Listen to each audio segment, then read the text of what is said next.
Let's just pull it down there for me, Garner, just for a second here. You're listening to President Trump. He is addressing the nation from the Pentagon as, of course, we sit here on the 24th anniversary of the September 11th terrorist attacks.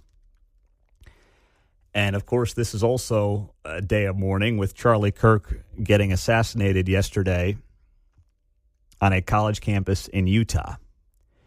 You know, somebody this morning put it very well on the text line, and I wanted to share that. I've been waiting for that moment to share it all morning here on KCMO.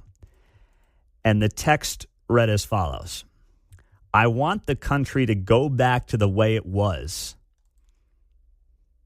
at 8:45 a.m. on Tuesday, September 11th, 2001.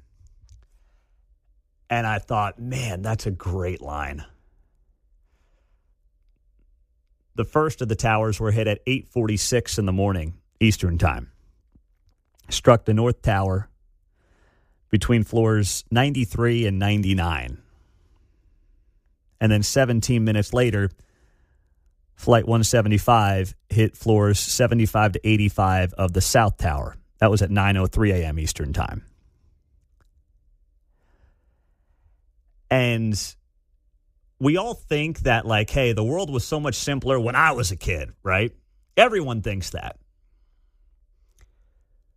But as someone who was 13 when this happened, it does feel like September 11th was a turning point when you look at what the world and our country has been through over the last 25 years. 9/11 kicked off war in Iraq. That led into 2008 recession. You then had the build up and build out of that. You go into some of the racial issues that have been sparked over the last 10 to 15 years. Michael Brown, Trayvon Martin. Race relations deteriorate over this period of time. That leads you into hyper political moments after the election of President Trump. Go to COVID, George Floyd, inflation, near assassination of Donald Trump, assassination of Charlie Kirk. Not that the 90s were perfect, but we all think of our childhood as idealistic. I think that's part of being a kid, right? We all view it that way, and that's probably a healthy thing to do. But it does seem to me that 9/11 is kind of that inflection point, at least in modern American history. When I was saying to Kate last night, I said this to her. We were sitting there, we were having a drink. It was 8:30 at night last night. And I said, think about this. Our kids don't know what happened today. Claire has no idea what happened today. Chloe, she's 4. And obviously the baby's the baby. But there have been multiple things in their lifetimes that have happened that they don't understand, they don't know about. COVID, George Floyd, Trump nearly killed, Charlie Kirk assassinated yesterday. And when I think back, I was born in 1988. Turned 37 a couple of weeks ago. The first monumental historical moment of tragedy in particular that I remember was the Oklahoma City bombing in 95. I was about 7.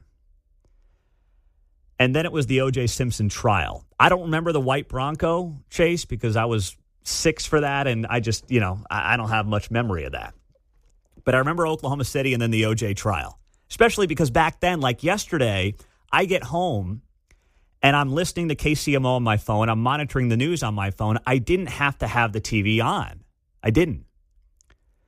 But, 25 years ago, there was no phone where you could monitor the news really without your kids knowing about it, right? Just couldn't do it. If mom or dad wanted to watch the news, well, the TV was going to have to go on. If they wanted to know what was going on in the world, they had to turn on the television or turn on a radio. That was it. Those were your options in real time, right? So now, having kids who have been alive for some of these historical moments, but they don't know anything about it. I'm glad they don't. She's 6, my oldest. She shouldn't know anything about it. Be a 6-year-old. But it's weird to think that one day we'll have the conversation on all these historical things that we have lived through together the last few years that she knows nothing about. And I think back, we were talking last night, I'm like, from when we were born, like 87, 88 to 92, 93, 94, 95. I mean, you had the Gulf War, but it doesn't feel like you had this amount of historic things happening in real time. And maybe that's just part of being a kid. I don't know. Maybe it's that period of time in American history. But boy, what this nation has been through the last 25 years, 24 years to the day, it's a lot. It's a lot to handle.